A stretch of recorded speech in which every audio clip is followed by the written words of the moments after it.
Big news for anyone who loves the history of D-Day. Matt McLachlan Battlefield Tours has just launched a brand new tour that visits the D-Day beaches and lots of other sites in rural France, and all from the comfort of a luxurious cruise on the Seine River. Now, we ran this tour in 2024 and it was a huge success. It sold out in a matter of weeks. So now we've rolled it out again for 2025. But this time, there'll be 3 departures in June, July and September, giving you 3 times the opportunity to join us. The cruise is on board the luxurious Amadeus Diamond and begins and ends in Paris. Over 8 days, you'll enjoy the history, scenery and culture of the beautiful Seine River. But as an exclusive offering just for our passengers, you'll enjoy 2 full days touring the D-Day landing beaches in both the US and British sectors, plus daily seminars on board the ship that unpack the history of D-Day. And like all our tours, you'll be hosted by one of our expert historians who'll bring the story of D-Day to life. And if you've been on one of our tours before, you'll know that our historians really are the best there is. This is an exclusive cruise and places are extremely limited. Visit battlefields.com.au to book your place today. Hey, this is Justine from Two Black Girls, One Rose, and I'm here to tell you about Zola. How weird does it feel to be called someone's fiance?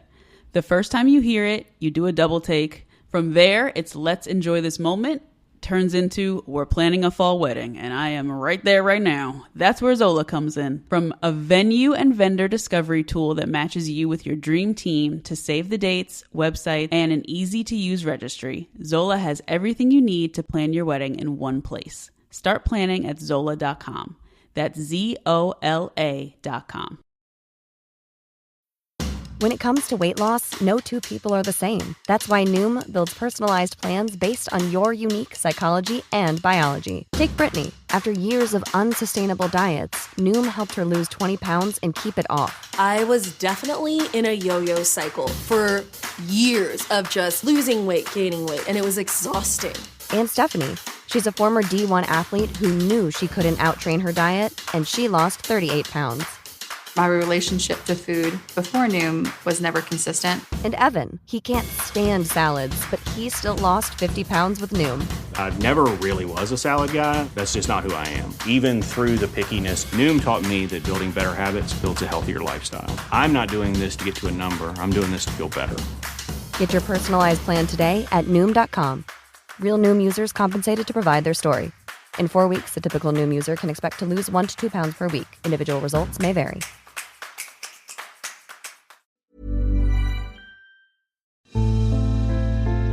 A Living History production. I'm Matt McLachlan. And I'm Pete Smith. We're battlefield historians who love nothing better than getting out and walking the ground where great battles in history took place. And now we'd like you to come with us. Every week, BattleWalks will take you to one of the great battlefields of Europe. As we walk the ground, we'll dig through the pages of history. We'll uncover the secrets of the battlefields, and most importantly, we'll tell the stories of the people who fought and died there. Welcome to BattleWalks. Hello and welcome to BattleWalks, where once again it's a delight to walk across some of the world's great battlefields. As always, I'm joined by battlefield historian Pete Smith. Pete, great to be back here again walking another wonderful battlefield. Hi Matt, yep, looking forward to it. This week we're heading north. We were on the Somme last week and now we're heading up into Belgium, still on the Western Front from the First World War, but in the Belgian sector of the battlefields. And most people don't even realise, I think, a lot of people don't realise that Belgium played such an important role in the battlefields. They think the Western Front only ran through France, but Belgium is a really wonderful country and has a pretty special place in my heart, particularly when it comes to visiting the battlefields of the Western Front. Interestingly, Matt, I'll just dive in there. Of course, Belgium wasn't a name that was actually used. It was France and Flanders, F&F. So that's why we don't really talk about Belgium much, because it kind of comes under the generic of Flanders. It's a fascinating region, Pete. It was one of the first regions I went to when I visited the Western Front many years ago, and it's an essential site. I mean, not just the country of Belgium, I'm talking about the section of Flanders where the trenches of the First World War ran through, most notably around the town of Ypres. it's an absolutely fascinating site and quite different from the Somme battlefields, isn't it? Oh, it is indeed. I mean, historic. It's from a point of view of being British English. Then it's an area that Marlborough fought over, and in the 100 Years' War. So it's soaked in history. Sadly, of course, a lot of it will be destroyed. The physical remains of it will be destroyed in the First World War. But a historic area. I mean, it's fantastic. And Ypres is a beautiful, beautiful city. So the reason we're even here is that the Germans tried to capture the city of Ypres and were unsuccessful. They entered it briefly in 1914. But for the rest of the war, they never succeeded in capturing it. And what that meant was a bulge formed in the British front line around the town of Ypres. And in military terms, a bulge is a salient. And so this is the famous Ypres salient. And just a ghastly killing field. Probably the most famous battle that occurred here was the Battle of Passchendaele in 1917. But just an absolute killing field in this confined space. And today we're going to talk about one of the 1917 battlefields. It's important for Australians, it's important for New Zealanders, it's important for British. It's Polygon Wood, and it's a site that was noticeable on trench maps of the time, a fairly prominent landmark at the time. And today is very noticeable as well because the wood has been replanted and it is there much as it was in 1917. So Pete, why don't you give us again a little bit of one of your insightful historic overviews about why there was fighting in this area at all? Well, the Germans, again, are trying to reach the coast. They're pushing back the Belgian army, which is falling back fairly rapidly. The British are moved in to try and assist. And the fighting in that winter of 1914-15 around the town is an attempt to hold the Germans there to stop them from getting to the coast and taking any more of the of Belgium or France. And in fact, there is very little of Belgium left, really. Belgium has been kind of squished into a tiny corner. The Belgian army holding the area nearer to the coast, an area that is prone to flooding and has been deliberately flooded to make it difficult for the Germans to cross. And the British army has managed to stop the Germans in the town of Ypres. But it's not ideal because there is a series of ridges that run around the town, and we are trying to hold the Germans from those ridges in 1914. So in 1914, the fighting comes to the outskirts of Ypres, and the very heavy fighting in Polygon Wood, actually, in 1914. So the wood is very damaged very early on in the war. But we're going to hold the Germans in that winter of 14-15. But sadly, in the May of 1915, we will actually be forced off the ridges and back nearer to the town.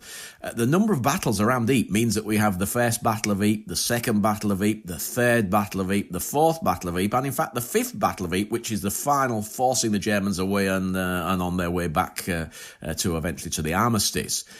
So this is now we're going to be discussing the Third Battle of Ypres, which is really the first two. Battle 1 is stopping the Germans and holding them. Battle 2 is again trying to stop them, but actually failing and being forced back.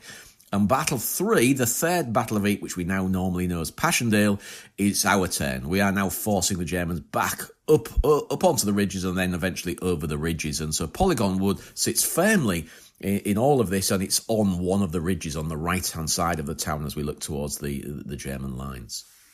The thing that I always point out to people is that the Battle of Passchendaele in October 1917 was an absolute disaster for the British and caused a huge number of casualties for little ground gained. But the bit that we don't often understand is in the preceding months, there were a number of attacks. That Passchendaele was just really the final effort in a whole series of attacks that made up the Third Battle of Ypres.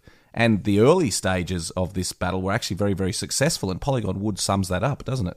It's one of the sad aspects, I think, of the naming this battle now has become known as Passchendaele, and it's something that I try and avoid, and even if I can't avoid it, I explain the difference between Third Ypres, which is the actual overall name of the battle, and Passchendaele, which is in fact only that last phase in the October and November of 1917. And you're absolutely right that the battles before that, of which Polygon Wood is part of it, the Menin Road and eventually Broodsind, 3 battles which are not really that well known. Perhaps Polygon Wood is the most known, but the fighting of the Menin Road and the Battle of Broodsind, all 3 of them successes with heavy casualties, you have to say, but successfully pushing the Germans back. And then we get to Passchendaele, and everybody remembers Passchendaele, the disaster, the casualties, the mud, the horror of it all. And in fact, I think it's a little demeaning to all of the men who fought very hard and very successfully in those battles leading up to that final phase, the actual Battle of Passchendaele. Well, we should talk a little bit about tactics here as well, because they changed quite significantly. The British had learnt some very important lessons on the Somme fighting in the previous year. And we now have this idea of what they called a bite and hold attack, which the Germans had changed their defensive position as well. The Germans in the mud and the Flanders soil realised that continuous straight trench systems were quite difficult to defend.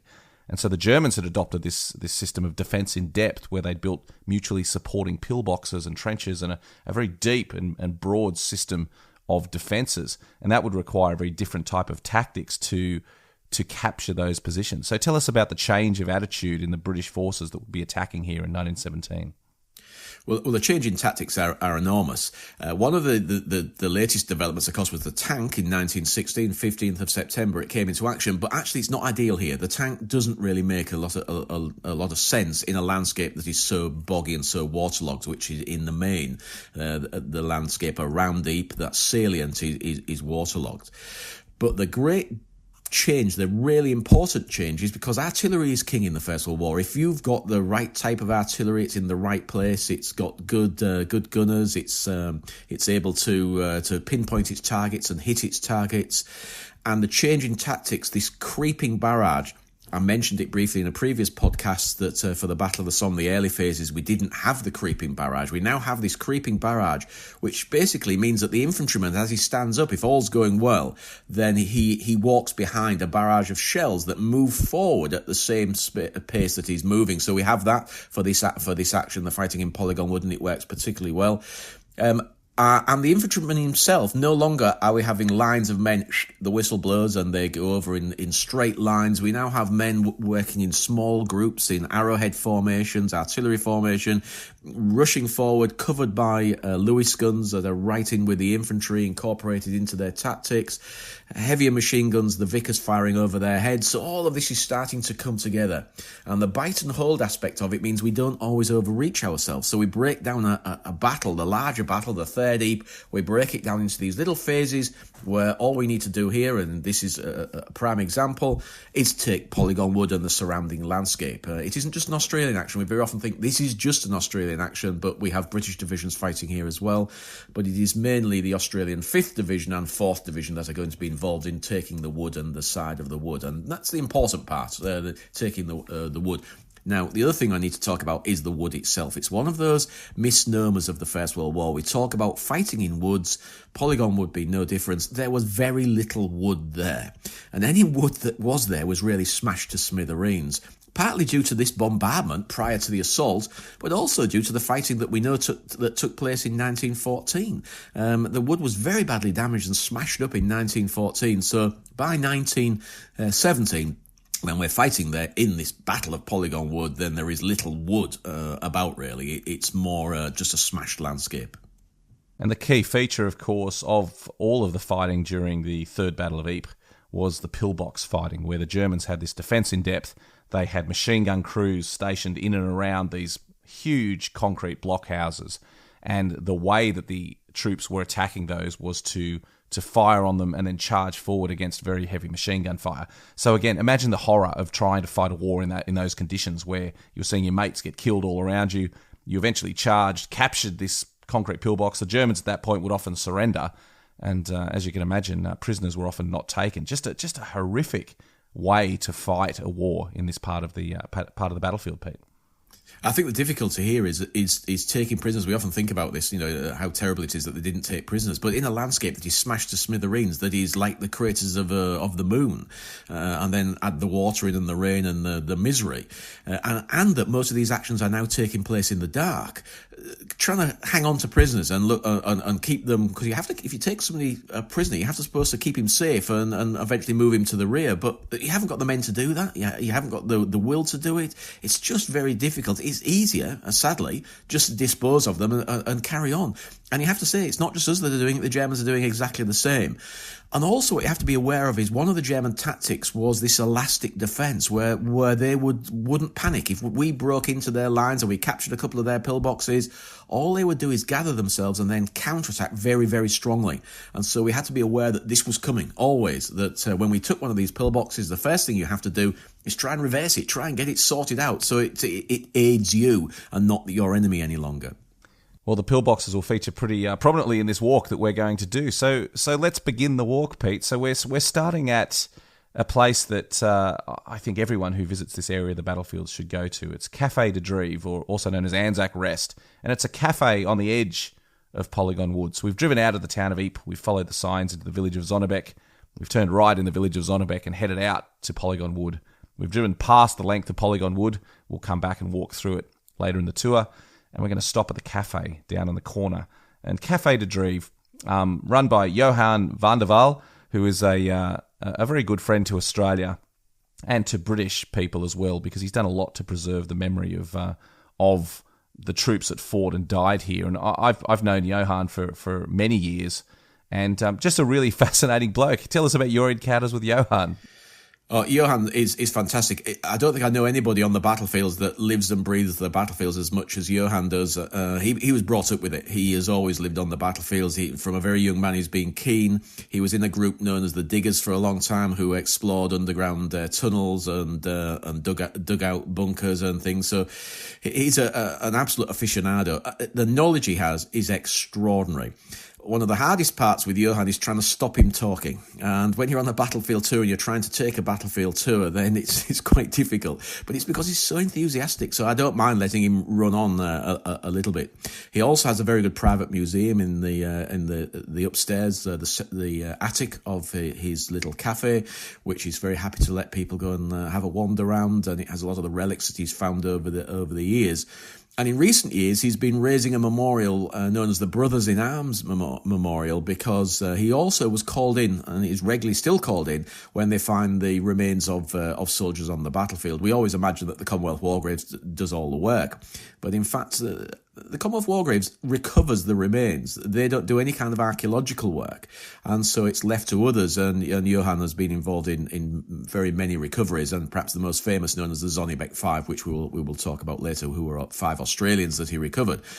The interesting aspect of that is that one of those chaps was buried by his brother, and it hooked Johan and upset him a little as well, and he just became obsessed with it, and eventually he has raised a memorial to brothers, which is nearing completion, very close to the cafe that where we're standing at the moment. So yeah, he's a great guy and well worth a chat, and certainly if you arrive here independently and want some information, then he's just a great source of information. Well, that's exactly what happened to me the first time I visited the battlefields more than 20 years ago. I called in there to find out a little bit more about Polygon Wood, and Johan ended up taking me on a bit of a private tour of the wood. So that was back in the days when I was just a skinny kid who knew nothing about the war. It was really wonderful to meet Johan. But you mentioned the Zonnebeck 5. I should talk a little bit more about my connection with them as well, because in 2007 I was in Belgium making a documentary about an archaeological dig that was taking place on some nearby trenches. And in just casual conversation with Johan, he mentioned that the year before he'd uncovered these Australian bodies on the battlefield, and that they were now going to be DNA tested. And that was the first time that DNA was used, and was successful in identifying 3 of the 5 Australian soldiers. And so that became the basis for the documentary that I made in 2007 called Lost in Flanders. And it still pops up from time to time. I think you can find it on the internet, and it still pops up on the ABC from time to time. But that tells the story of the discovery of these 5 bodies, and Johan plays a very important role in that. So I always feel very indebted to Johan, and it was a wonderful connection. I was not involved in the identification of the soldiers. That was through people much more talented than I was, but it was a real privilege to be able to tell that story during the making of this documentary. So look out for that documentary, Lost in Flanders, and you'll get to see Johan doing his thing, being enthusiastic on the battlefields, which is what he does best. But certainly call into the cafe. Johan will be there behind the bar, have a cold beer, say hello, and he'll regale you with stories of the battlefields and see the museum. It's really a great place to stop, get some context for Polygon Wood before we head off into the wood. But that's what we're now going to do. We're now going to walk down from the western edge of the wood where we are at Johan's Cafe. We're going to walk down to the southwest corner of the wood to what's known as Blackwatch Corner. Pete, tell us about Blackwatch Corner. Well, Blackwatch Corner, I've known it, and everybody knows it as Blackwatch Corner. And I suppose, like a lot of names, certainly battlefield names, you don't really think about it a great deal. I knew the Australian story there, but I have to say the 1914-15 story had not been one that I was overly conversant with for a long, long time. And a few years ago, they started putting in the base of what was obviously going to be a memorial. And I remember looking at it with interest and thinking, was this going to be an Australian memorial, or what was it going to be? And it is the most stunning, probably, I think, one of the, if not the greatest depiction of a Scottish soldier that I've ever seen, certainly on the battlefield. Enormous, great, oversized bronze memorial to the Black Watch, a Scottish regiment, and it's commemorating them on the Western Front in their entirety, but more specifically to the fighting that took place on the 10th and 11th of November in 1914 as they hurled back the Prussian Guard. So they view it as one of their greater actions of the Great War. So this enormous great bronze of a Scottish kilted soldier, rifle and bayonet at the port, facing the oncoming Prussian Guard.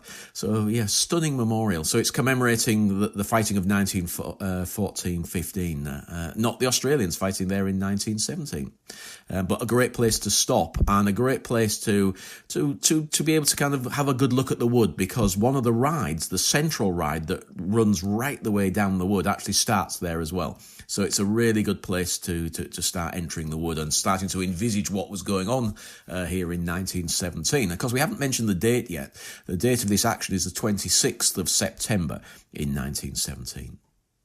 And during that attack at Black Watch Corner, a couple of very important Australian things occurred there as well.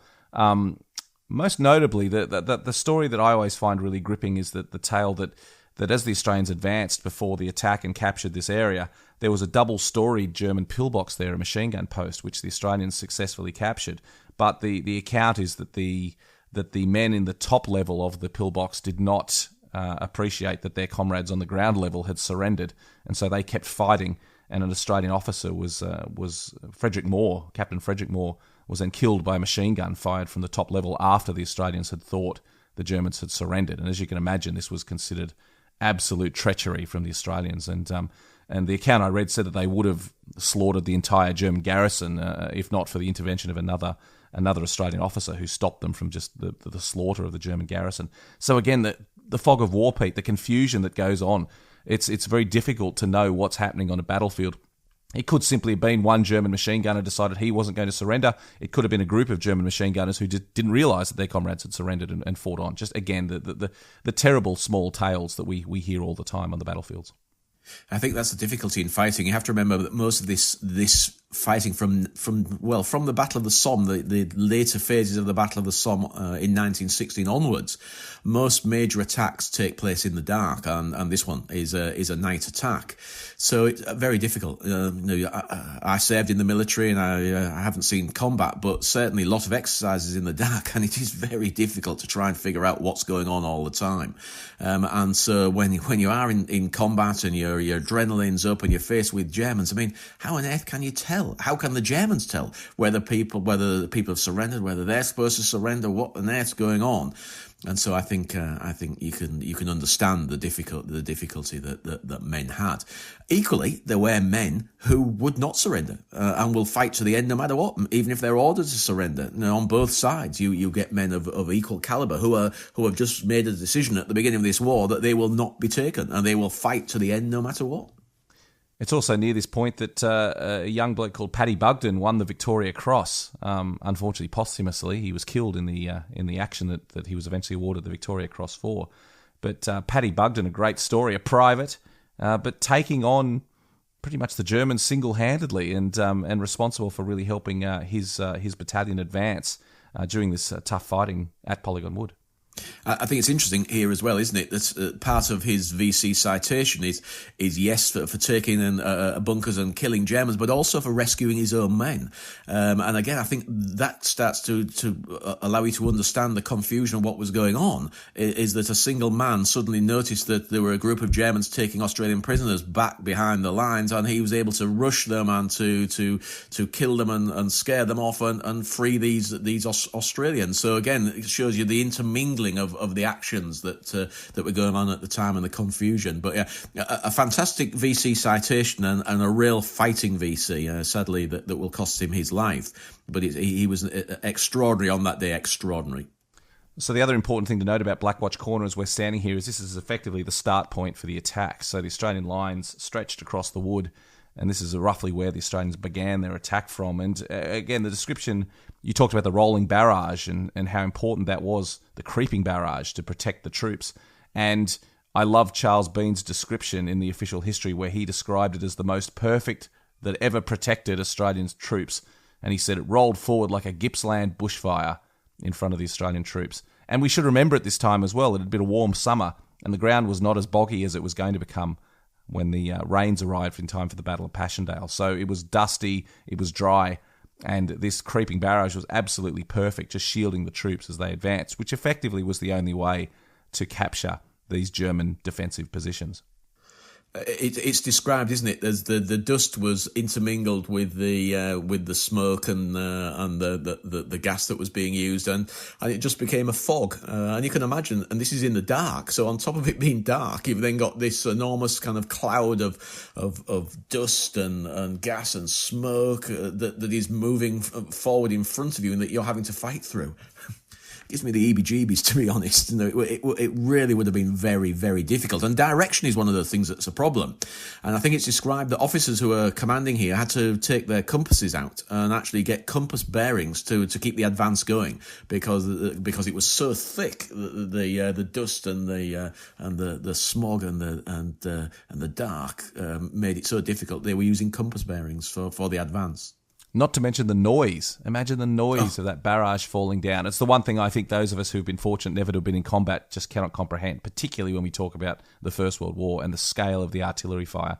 The noise would have been absolutely deafening. It's unsurprising that all those old veterans that we met in our youth were always a bit hard of hearing. I'm never surprised by that because of just the sheer cacophony that would have been occurring during these great battles. I've been involved in a couple of firepower demonstrations in the past when I was serving, and certainly to have the kind of the artillery and the mortars coming over you and every gun firing at the same time. That's the whole point, is to try and show how much fire you can put down. Deafening. It is absolutely, and that's without anybody firing back at you. Absolutely deafening. You can't hear yourself speak. Just extraordinary. I think there's no way we can comprehend just the scale of the destruction and the noise and the horrific sight that it would have presented from both sides. No wonder men ran from the battlefield. But you mentioned the word ride before, that there's a ride that leads from Black Watch Corner to the Butts, which is the main feature of Polygon Wood. What's a ride, Pete? Yeah, a ride is it's an old term. It's been used for, I suspect, centuries, and it goes back to the kind of baronial homes of people that were the landed gentry. And it's interesting that the same term is used in Belgium, in the UK as well. And a ride basically is a gap in the wood. So if you plant a wood, you put these rides going through it, and they literally, that's what they're for. They were for the landed gentry to go out for a ride in the morning, and they would follow these woods. Secondary use, of course, is fire breaks. They were used as fire breaks. If you had a fire in one part of the wood, then it allowed that to be fought and to not cross into another section of the wood. So yeah, woods, generally speaking, planted wood plantations will have rides, these gaps in them that you can use. And we should mention that point as well, that the reason the wood is even here was it was replanted in the 1920s after the war. It was, as you said, completely destroyed, and then the wood was completely replanted, which is why it's still there in the original shape from before the First World War. Yeah, it's replanted as most woods were. It was something that certainly the French and the Belgians, I think, followed, that they wanted their countryside, their landscape, putting back as it had been. And woods were a big part of the landscape, and so nearly all the woods are put back exactly the same as they have been. And in fact, this is, anybody wonders what kind of trees we have growing here, they're predominantly pine trees. It's a pine wood that has some deciduous trees, oaks and elms and things around the outside, beeches especially around the outside of it, but in the main it's pine. And it's still a worked wood. It's something that a lot of people kind of don't realise. They think a wood is just a wood, but it's there for a reason, and the reason here is that the trees are harvested. Not in bulk, so they don't take whole areas. They will just select trees throughout the wood and take out a few trees every year. So you can normally spot them. They've got a big red mark on them. That means that tree's doomed. It's going to be removed. Well, we're going to walk along that main ride, which leads from Black Watch Corner to the Butts New British Cemetery, which is at the far end of the wood. And you will see it from the moment you enter the wood. You can look down along this very long, wide track that leads the entire length of the wood to this cemetery at the far end. But I should say as well, grab a copy of my book, Walking with the Anzacs, if you want to walk in our footsteps on this, because there are a number of other sites to see in the wood that we're not going to include on this virtual walking tour. But if you take a right, for example, on the first path you come to in the wood and walk down there, you'll find the remains of a German pillbox captured by the Australians. There's several other German pillboxes that are scattered throughout the woods, so it's well worth exploring. There's the remains of trenches. It's quite a remarkable place, Polygon Wood, and as I said, I still have fond memories of it being one of the first battlefield sites I visited, if not the first battlefield that I visited the first time I came to the Western Front. Just extraordinary. But we're going to continue along the main road down through the woods, the haunting woods, Pete. It is a haunting place when you walk through there and imagine you're walking in the footsteps of the Australians from over a century ago, and how many of them were killed or wounded in the ground very near to where you're now walking. And probably still, there will still be unrecovered bodies around us. So it's one of the things we always have to remember, especially when you're in these wooded areas, that the men are still here. Quite often, they'll all be around us. A number of the missing, they were not recovered. Again, what I always have to kind of enforce this with people, or reinforce it, is the fact that this was not a wood when the Australians were moving through here. This was shattered timber at the best, and the landscape of the moon at the worst. So it's not a wood, even though we talk about it. So yes, they're scrambling over woods. Actually, there was an issue here. It meant that if you did have to go to ground, you couldn't really dig here very easily because of the roots that were everywhere. And so normally you just used the shell holes that had been created, and there were a lot of those here as well. But it is very moving. Being in that wood, and there's something about woods that just makes you think more. You can't see a great deal. And so I suppose that is what the soldiers experience, is that lack of vision, lack of being able to see what is coming up. The one thing they could see always is this butt, this mound. And it's their final objective, really, is to get to the butt. It's at the far side of the wood. And it was visible. It was visible from almost everywhere, so long as you could see it. And of course, a lot of the guys wouldn't be able to see it until they actually got right almost on top of it. But it's a very big mound. It's man-made. And it was the backstop of a rifle range. That's where we get the term a butt, the butts. Here it's a boot, spelt slightly different, but it's the backstop of a rifle range, because prior to the Great War, there had been this rifle range in the middle of the wood. And to stop these newfangled rifles, when they developed the rifles rather than the musket, the bullets travelled a lot further. They decided they needed to have some backstop, and so they built this mound to stop the bullets. And the Germans will utilise it as an observation from the top of it, but also they will hollow it out and fill it with concrete and make it into a fortified position. So it's the final objective for the Australians moving through the wood. And it's visible, as we discussed, right the way from when you first start walking up this ride. You can see it at the end. Well, we're going to keep walking through the woods, and probably for about half a kilometre or so. And eventually on our left, we're going to come to a small path which takes us off the main track and then leads to one of the most extraordinary sights you'll see anywhere in this region, a huge bunker called Scott's Post, which was captured by the Australians during that advance on the 26th of September 1917. Pete, I the first time I saw this thing, and still every time I see it, every time I take a group there, every time I visit it, it's massive. There's two huge rooms on each side. It has damage all over it from shell fire during this attack, and indeed during the entire war. Just an extraordinary relic left over from the fighting. It's also one that used to be quite difficult to find. I'm sure you've experienced it, and I know Absolutely. I certainly have, is that the path has now been improved, and it's well marked now, so you can't really miss it. But in the old days, it was just people walking there that sort of made it visible. But quite often, as I was walking and talking, I'd be kind of half panicking and thinking, have I gone past it? Have I gone past it? Because you can't see it. It also gives you an idea of how easy it was to camouflage things, that you cannot see this enormous blockhouse until you're almost on top of it. An interesting aspect of it, it is damaged, and it's damaged on one side where you'd expect it to be damaged. On the side that was facing the Australian advance, it's terribly damaged, not penetrated by any shells, but you can see it being hit over and over again by shells. But the major damage to the left-hand side, and the left-hand side it's broken into two sections, two halves, so it's effectively one blockhouse but with two sections. The left-hand section is terribly damaged. And that damage is actually post-war, and it's a way of they attempted to get rid of them by filling them with munitions that had been collected in the area and then detonating it and hoping that they would remove the blockhouse as well as the munitions. In this case, it hasn't worked.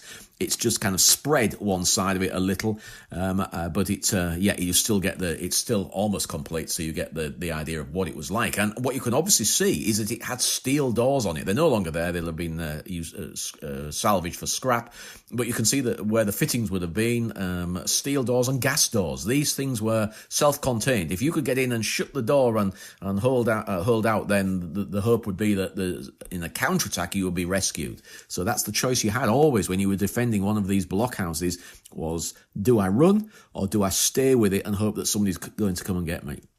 The thing that I think is most extraordinary about this pillbox, well, among many things that are extraordinary about it, is that on the front side, where all the shell damage is there's a perfect hole where you can see the nose cone of probably a field artillery shell, where the shell has dug into the concrete, and there's a perfect circle where the nose cone is, and then the thing's exploded. There's like the shape of the shell. It's almost like a fossil mark, isn't it? It's incredible. It is. And you can put it's the size of your fist, but you can see the shape of the shell that gouged out the huge chunk of concrete on what was a remarkable hit from the field gunners, a direct hit on the pillbox. But this was captured by the 56th Battalion, the Australian Battalion, during the advance on the 26th of September. And you talked about the steel doors and the Germans inside. At the point where they realised they were surrounded, I just love this quote from the 56th Battalion War Diary, where they said that the Germans, after they realised they were surrounded, emerged from the bunker like whimpering boys, holding out armfuls of souvenirs. And the great aspect of the Australian souvenir hunters was, the idea of getting a helmet or a watch from a German prisoner was something that drove the Australians quite fiercely. And the Germans knew it as well. And as the young garrison emerged, absolutely terrified, into the arms of the waiting Australians, they held forward these souvenirs for them in hopefully some sort of a peace offering so that they wouldn't be killed. And this was one of the places where prisoners were taken. The garrison was captured and sent back to the Australian lines. There's an interesting aspect about the taking of this blockhouse. We haven't actually mentioned it. I don't think we mentioned its name. It's known as Scott's Post. And there is a little plaque to the side of it that commemorates Scott and his men. And I've always been slightly confused because we have Lieutenant Colonel Scott commanding the battalion that took the blockhouse here. He would die a few days later, and he's buried in the cemetery that we're going to walk to. But the name that's on the side of it, somebody has put a private memorial plaque, is to a Scot who is a second lieutenant and has been awarded the MC. And I just couldn't understand and figure out what was going on. And it is only recently that I've realised that they are actually brothers, and they both fought here in the battle. So Lieutenant Colonel Scott, who will be killed a few days later and is buried in the cemetery. It was his brother that was involved in the actual taking of the blockhouse, and he survives the war, survives the Great War, and he's commemorated on the blockhouse himself. And also, there's some trenches in this area too, aren't there? Not a lot of trenches in the wood, but there are some in this area as well. You can very clearly see the trench from the ride going to the blockhouse. Well, not clearly. You have to kind of squint slightly, but you can once you've got the hang of it and you can see where it is, and it's easier to follow it from the ride. You can follow it zigzagging all the way to the blockhouse, and you realise it was the route from the ride to the blockhouse. There was a zigzagging trench. So yeah, they're mainly filled in. There's an interesting aspect here that within woods in France, they didn't tend to fill in the trenches and the shell holes. They just replanted the trees and the wood grew, and they thought no point in filling everything in. So you always get a slight inkling of the battlefield in France if you walk into a wood that was on the battlefield. In Belgium, sadly, they tended to level the landscape and then plant the trees, so you don't get that insight quite as much as you do in France. But here, just occasionally, you can see the trenches. They're very shallow. You can get just a little divot in the ground almost, but you can follow them here. That's another important point to make as well, is even though these blockhouses stood often in isolation as an obstacle to the attacking troops. You think, well, the Germans had to get into them. They couldn't cross the open battlefield to get into them. So they were joined and linked by an intricate system of trenches, which enabled the Germans to stay safe and move between them. And as you say, you can occasionally still see those trenches leading to the blockhouses. So a couple of other important little pillboxes we should mention here, Pete. I'm sure anyone listening to this who has walked through Polygon Wood or anyone who attempts this walk will discover this, the famous New Zealand shelters in Polygon Wood. Now, not far from Scott Post, if you continue along and walk towards the cemetery at the far end of the ride, in the wood on the left are two very small, low bunkers that were built by New Zealand troops who occupied this sector in 1918.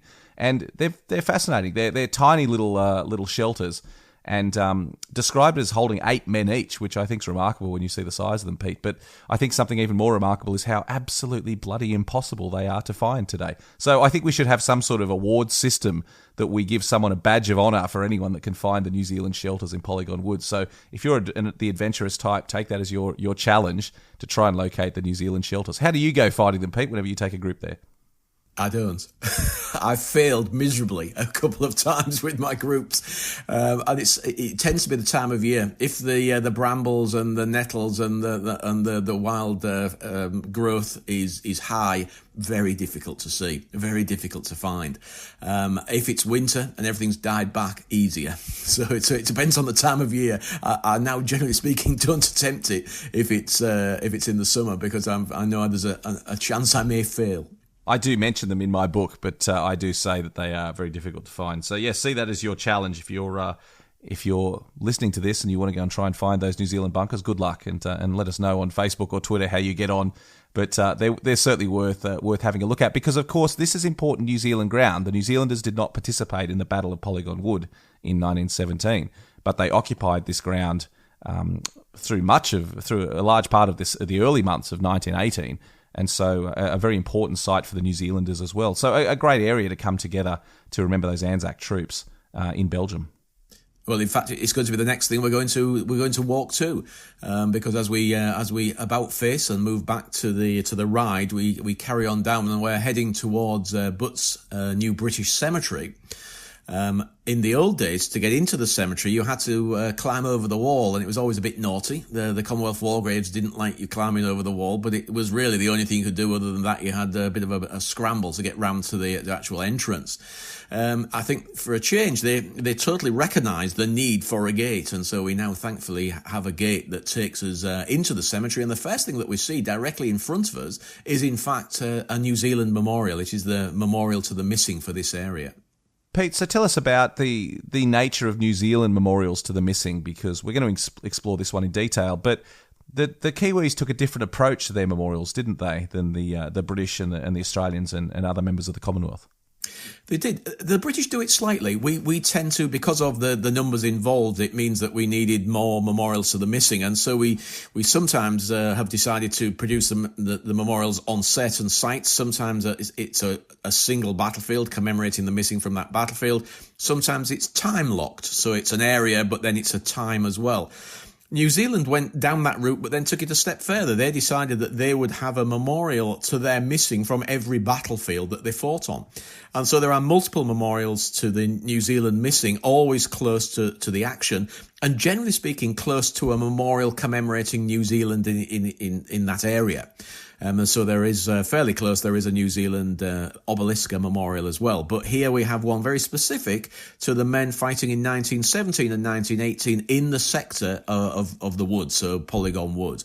And their missing men are commemorated on the memorial within the confines of the cemetery.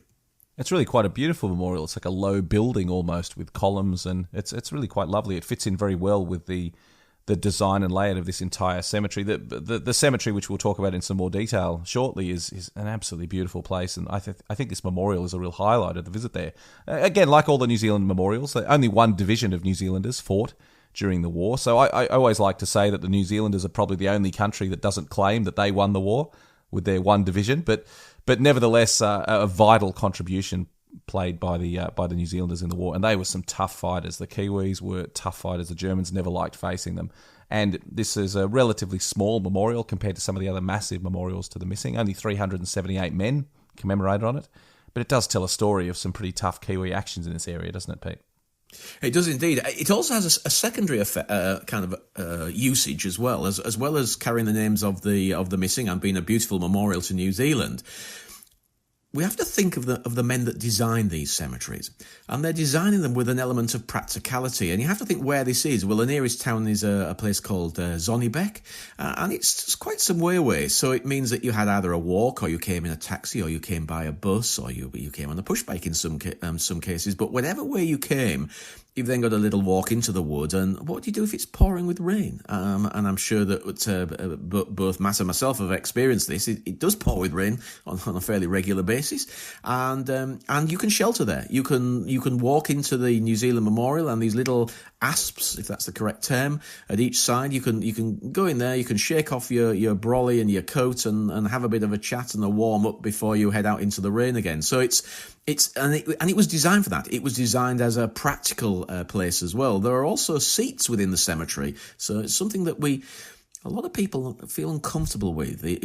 Is relaxing in these cemeteries. They feel like almost you have to have your head bowed and you have to be kind of fairly miserable. But that wasn't the intention when they built them. They built them with places where certainly the veterans that came back, the people that wanted to come and see where their comrades had died, or their relatives that came back, they wanted them to have that practicality of being able to sit down and perhaps have a flask of coffee and a sandwich while they were wanting to be close to their relatives or their mates. So it's something that we feel uncomfortable with now, but I don't. I think it's quite acceptable to have a coffee while you're, if you've got a flask with you, while you're walking around these cemeteries. So yeah, practicality in this New Zealand memorial to the missing as well. It's a really important point, Pete, that as much as they realised they were building these cemeteries in perpetuity and that for centuries people would come and visit them, the reason they built these cemeteries was particularly so that grieving families from the UK, because obviously from Australia and New Zealand it was a bit far to come, but grieving families from the UK could come and visit their lost sons. So I always say to people, they didn't build these cemeteries for us. It's wonderful that we're now here remembering a century later, but they didn't build them for us. They built them for the grieving mothers and sisters and wives and children that came over from England as pilgrims in the 1920s to walk these cemeteries. And they were practical places. There were a lot of people that came over. They had to be practical. Transport was not good. Communication was not good. And as you say, they needed somewhere to sit. They needed somewhere to get out of the rain. They needed somewhere to warm up in winter. And so you see these elements built into the construction of the cemeteries. I think it's wonderful. The pilgrimages that were made in the 1920s, to me, are a separate but fascinating chapter of the history of the battlefields in just the same way the fighting is. Oh, indeed, and we've just gone past the anniversary of one of the big pilgrimages. So I think it's important that we remember those. And I agree. I find them as interesting almost as the battlefield is these people returning, and how did they get there, and what did they do when they returned. And so yeah, it's a very, very moving aspect of the battlefields. I think is people returning and how they got about, how they visited, and what they did. I'm going to go off on a completely little tangent because I think it's just so interesting. A few years ago, in the middle of Ypres, on one of the rebuilt buildings, I found scratched into a brick the names and numbers of 2 Australian soldiers. And I've looked them up, and I think, how on earth did they get back? Because the cost of getting to the Western Front from Australia was prohibitive to a good 90% of the population cannot get back. But not just the money as well, not just the money, the time. If you imagine it was a 6-week sailing, 6 weeks each way plus the time you spent there meant it was effectively a 6-month trip you were going to take to Europe. Who could take time off from their job for 6 months in the 1920s? Yep. And these 2 guys, which is the fascinating aspect, I thought perhaps they're Brits serving in the Australian forces, so maybe they stayed in Britain at the end of the war. But no, they didn't. They're Australians. They're born and bred in Australia. So somehow or other in the 1920s, they've come back and they've scratched their names. It's outside of a bar, as you'd expect. They've scratched their names into the brickworks outside of a bar. But I've looked at their service files. I can't see how they could afford it. You have to think that they were maybe sailors. Maybe so they came back, worked their ticket back across to Europe. I have no idea, but it's a great little bit of nuances of the battlefield that make it interesting. The other thing I just wanted to mention is we can see how important it was to the families in Australia who would never visit, because part of the documentation that went on with every family who had lost a relative, they received a little booklet which was explaining what the Imperial War Graves were doing and how their relatives would be commemorated. So they were aware that these relatives couldn't make that journey. It was too far and too costly and too much time. And so this little booklet was part of that compensation almost. Here's the booklet. Here you can actually see what we're doing and how the cemeteries will be created. And if you're an Australian listening to this and you do make that wonderful journey to walk the battlefields, remember when you read those headstones of the boys from Ballarat and Bendigo and Wagga and all over Australia, that you are completing that pilgrimage that the families never got to. And so it's a really moving thing, I think, particularly for Australians. And a lot of the headstones with personal inscriptions from the families reflect the tyranny of distance, that they would never visit the grave. And in fact, it's probably a good segue that we're going to head into the cemetery now and walk through the Butts New British Cemetery. And the first grave on the far row on the left is one of my favourites. And when we talk of personal inscriptions, is one of the favourite inscriptions I've ever seen. Just absolutely heart-wrenching. It's not an Australian soldier, it's a British soldier. But the inscription says, "Tread softly, a mother's love lies here." And that to me sums up the entire reason for being for these cemeteries, a place of commemoration to remember lost sons and husbands. Just absolutely extraordinary. Pete, you must have seen some heart-wrenching inscriptions over the years. I mean, truly terrible ones, and some very, very moving inscriptions as well. And it never ceases to amaze me how people reacted, really. And we can see, I can't instantly quote any, but I'm just going to give you a kind of a taster. You get some very vitriolic ones. You can see the families are not happy. They're not happy that their relative went to the war and died fighting for a cause perhaps that they didn't feel was necessary from an Australian perspective for their relative to have made that great journey and to have lost his life. And then we get the opposite. We get ones that are so heartbreaking. I mean, the ones that upset me the most, having children, are anything to do with children. You know, anything that is from the mother and baby so and so, and just very, very heartbreaking. I mean, there are several excellent books out on private epitaphs on the First World War cemeteries, and one of them actually has a link to an Australian. It's In Fame's Eternal Camping Ground is the title of the book, and that is part of an inscription on an Australian soldier who was awarded the Victoria Cross during the fighting at Passchendaele. And so that's an excellent book, well worth having a look at, and it's just full of very, very moving private inscriptions. Well, there's a lot to read in this cemetery because it's a big one. This is a concentration cemetery, and when we say concentration, we mean graves were concentrated here from other sites in the area after the war. So this was not a cemetery that existed during the war. It was built after the war. And today there's 2,108 men buried or commemorated here, of which 564 are Australians. And as you would expect, Pete, from the fighting in this area, a lot of bodies being brought in after the war. More than 1,600 of those more than 2,000 graves are unidentified, just an extraordinary proportion. But graves from fighting across the entire gamut of battles in 1917 here. It's extraordinary when you go up onto the boat, which we are going to do in a little while, and look down onto the cemetery, and you can see quite a lot of the headstones, and you just see over and over again that there's no name on there. They are unknown. It's because of the nature of the fighting here. So many men were buried where they fell and marked rudimentary, the old rifle and the helmet on the top. And very often the soldiers would scribble their names onto a little piece of paper, rolled it up and put it in their rifle sling. Where their rifle sling fastened, you could just slip it in there. How long is that going to last if that's the only indication of who's buried there? And that guy then is not going to be recovered, if recovered at all, for a couple of years. And by then it was almost impossible to identify them, and you were very lucky if you were able to be identified. So many are not. And well into the 1920s, they were recovering bodies. They still do. I don't know why I'm saying that, because they're still recovering, 100 maybe every year still to this day. Probably slightly less than that nowadays, but and that figure has not really dropped. It's not dropped since the 20s and 30s, and it's continued. So and perhaps is increasing at the moment because of expansion of building onto the battlefields, and that is causing us to find more bodies than we have in previous years. So it doesn't end. It's a very obvious cemetery. I use a little ditty when I'm walking in these cemeteries. If it's symmetrical, then you know it's a concentration cemetery. And I always say symmetry in the cemetery. If there's symmetry in the cemetery, it's concentration. It has to have been created after the war because it's been designed, not just the walls and the buildings, but the graves, the layout of them. So one thing you can say here with absolute certainty is beneath every single headstone there is a soldier, whether we know who he is or not, but beneath every headstone there is a soldier. And I'm just going to put a little extra bit of information on here, which I think is fascinating. The Commonwealth War Graves would not recover fragmentary remains. It didn't seem, well, pointless, I suppose. I know it's a horrible thing to say, but why would you recover a hand of a soldier found in the fields by somebody ploughing or walking? Why would you recover a foot?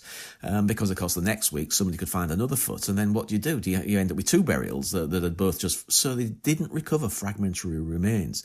But in this cemetery now, against if you're standing on the butt and looking towards the New Zealand Memorial, on the right-hand side there is a gravestone away from all the rest, and effectively it is for fragmentary remains. So the Commonwealth War Graves are now accepting the fragments of soldiers, very often found in archaeological work, very often found by people walking the battlefields. You can now hand those in, and they will be buried in this little area around this one headstone that is for fragmentary remains. So very moving, I find. I think it's a wonderful innovation because for decades I've been visiting the battlefields, and it's horrific, but you do find them. You find scraps of human remains lying around, individual bones and things, and you never knew what to do with them. I always just made a little hole and reburied them on the battlefield, but it's wonderful. Those are now being gathered up and reburied in the cemeteries. A couple of important graves to look out for here. Lieutenant Colonel Scott that we mentioned earlier from Scott Post, he is buried here. Not far away from him is Lieutenant Colonel Dudley Turnbull from the 20th Battalion of the Manchester Regiment. Now, there's a couple of funny stories about this, Pete. They were both killed at the same time, and there's a suggestion that they were killed during a handover, that as the Australians left, that the Manchester Regiment came in. Do you have anything to contribute to this, to rumours and mysterious stories about this? Yeah, I think, again, it's like a lot of these stories, you have to be careful that you don't enhance something that's already been slightly enhanced. And I know that it sometimes spoils it, because for years I've told the story that these two died on the top of the mound, the butt, where we haven't mentioned it yet, but where the Australian 5th Divisional Memorial is. I'm not sure that's true, but I think they died together. They certainly, if they weren't quite on top of on the mound, they were close to it, and certainly they were definitely talking to each other. They were briefed. They were briefing each other because they were handing over. The Australians were withdrawing. So Lieutenant Colonel Scott, DSO, Distinguished Service Order, and Lieutenant Colonel Dudley, also DSO, Distinguished Service Order, were discussing. I've just had one terrible aspect of this. Scott is 26 and Dudley was 25. So these are both men commanding battalions, both 26 and 25. So both very young men, and both also awarded the DSO, Distinguished Service Order. So both had bravery awards. And one of the stories is that they were hit by the same bullet, and that story is sometimes enhanced a little more, that the bullet ricocheted off the ground and was not aimed at them. Which, whatever is the case, they were certainly side by side. They were certainly killed at the same time, whether it be the same bullet and whether it ricocheted or whether it just be a sniper that got them both. And so they both lie in the cemetery. So it's a very sad story because the Australians that were leaving that day. So two commanding officers both lost not in a battle. And that's one of the other aspects of the fighting here. And I often get families who say this, well, my relative was killed on the 27th of September.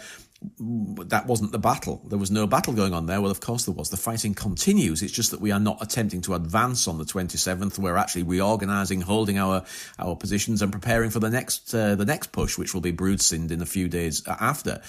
So the fighting doesn't really go away. So the chances of being killed not on the actual battle day are almost as high. And it's by actions like this, by the randomness of the Great War. And these two guys, sadly, that's what happened to them.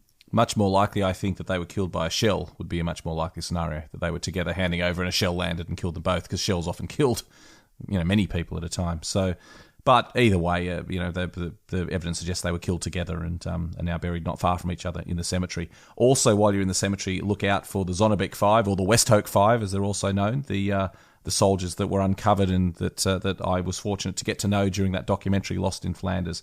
So that's Jack Hunter, John Calder, and George Story are the 3 soldiers that were identified out of the 5 and lie together in a plot where they were reburied in 2007.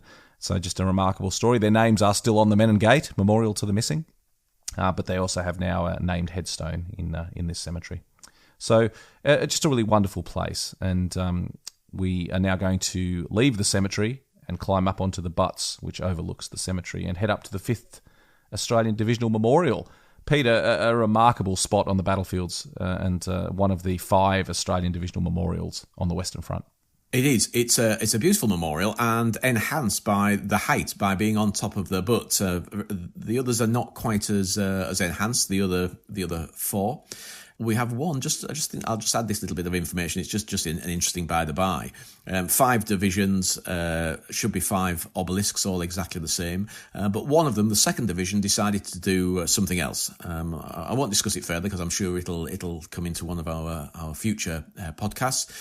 So we only have 4 of these, 4 looking exactly the same and designed by the commander of the 5th Division. He will eventually be a Sir, Lieutenant General Sir Joseph John Hobbs.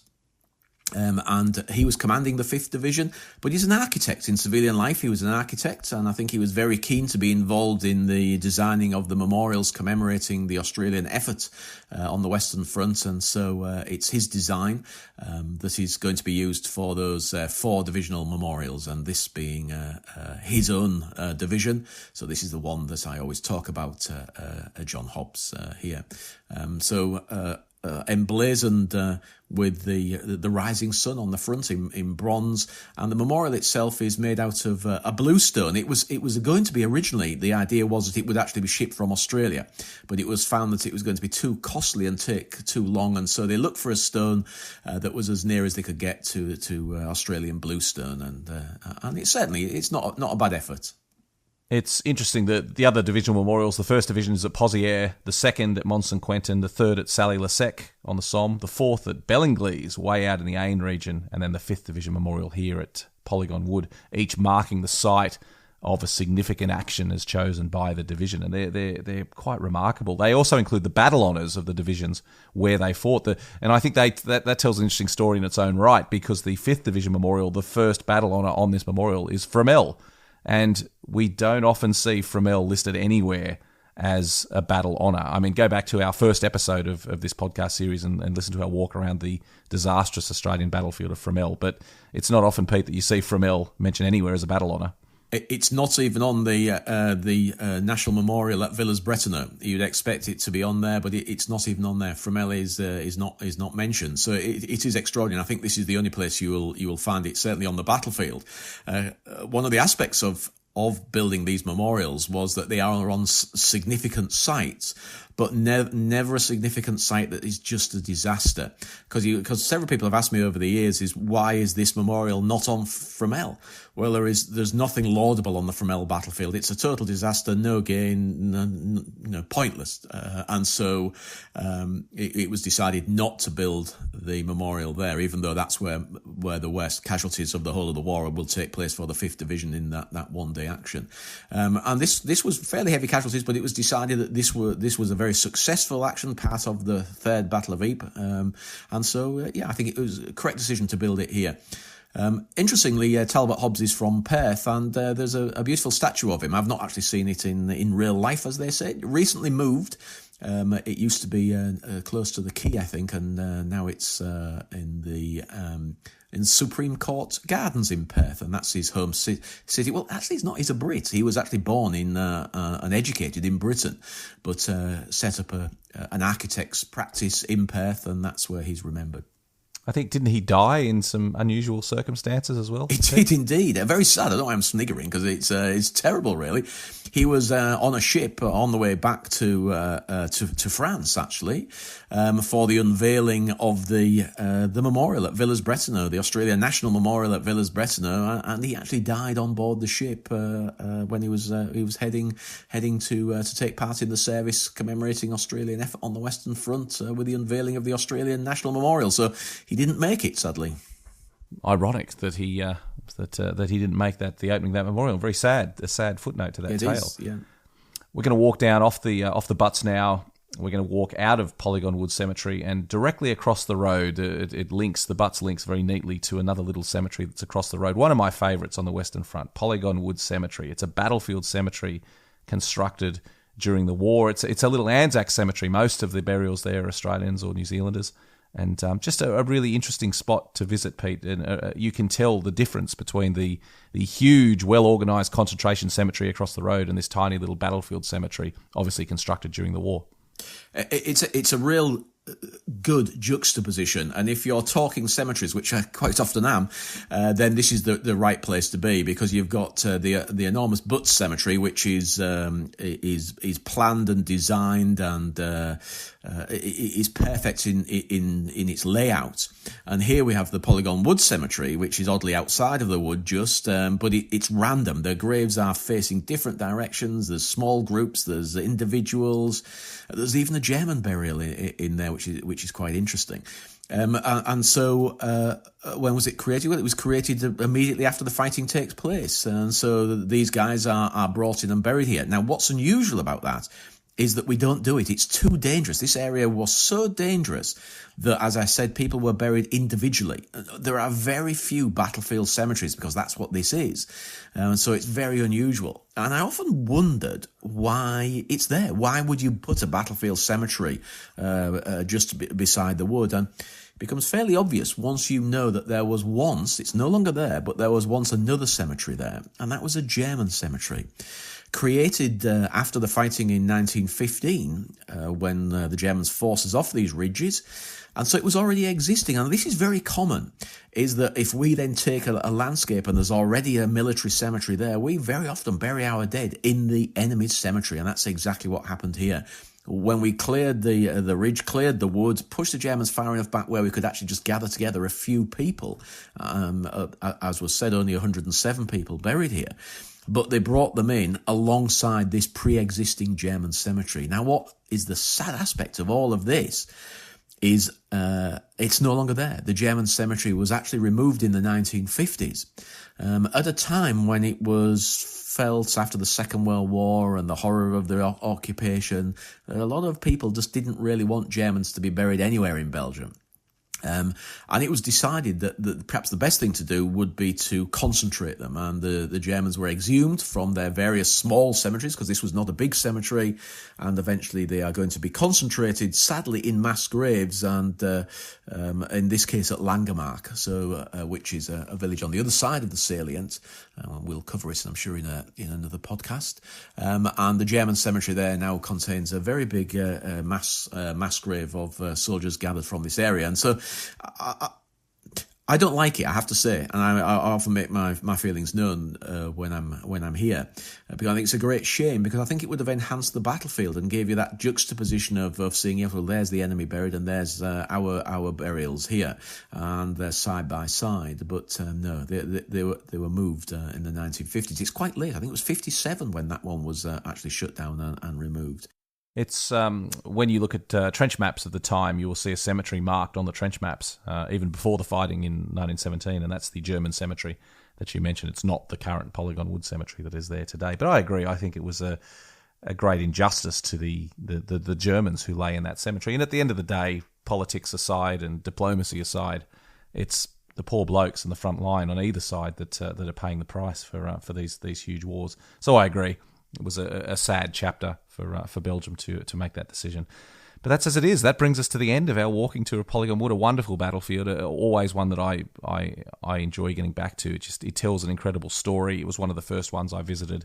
And Pete, thank you so much. I learned a lot during this walk that I didn't know about Polygon Wood, so thank you very much for your wonderful insights into this battlefield. No, it's a pleasure, Matt. It's one that I enjoy as well because of that differences, the different cemeteries, the blockhouses. There's so much to look at in one very small area. Well, thanks very much for your time. Pleasure.